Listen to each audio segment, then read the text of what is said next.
This lawsuit turns against the Greek state, the region of Attica, and the Municipality of Marathonas, claiming that there were serious omissions on from their part on the day of the mega fire.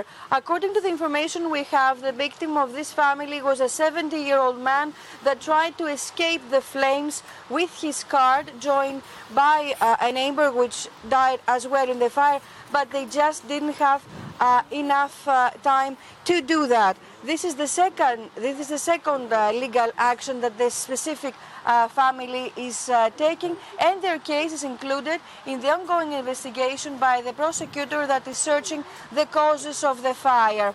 Now, in Mati and in Neos Voutzas, a few months after the fire that changed their lives forever, a lot of people seem frustrated as they say they have heard a lot of promises, but they haven't seen enough actions, as you will be able to see in the video that we have prepared.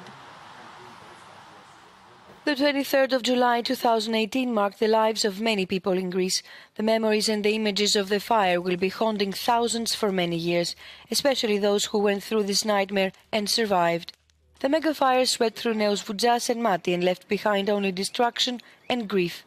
Officially 99 died and hundreds were wounded. Kylie Nagnostou and her son came from Dubai, where they were living permanently, to spend the holidays in Mati. They both got away from the flames literally last minute. I saw from the window that the flames were passing by our house. We got out panicked and we were running through very thick smoke. We couldn't see anything. What I remember next is that we were in the rocks and we were all shouting, crying. Some were jumping in the sea, despite the big rocks that were there. Some were describing how they got out. There were children there. We were all in a really bad situation and we didn't know what would happen next. Ήμασταν όλοι σε μια πάρα πολύ άσχημη κατάσταση εκείνη τη στιγμή και δεν ξέραμε τι θα γίνει. Kylie is still very angry. What she wants is to leave the country as soon as possible. I'm really annoyed by the fact that I need to stay in the country at least for a couple of years for my rehabilitation. This country, in the end, hurt me a lot, and I don't want it. If people here keep living this way without changing their mentality, I don't want this country. So much time has passed and still no one has apologized. Months after the tragedy in Mati, the remains of charred houses still stand like the burned trees on the ground. But the government still hasn't clarified the terms under which the people in the fire-stricken areas can start rebuilding. After a long period of waiting the last weeks, the authorities finally started the demolition of the houses that are unfit to live.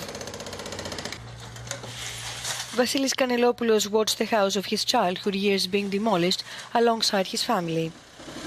His parents lived there permanently the last 15 years.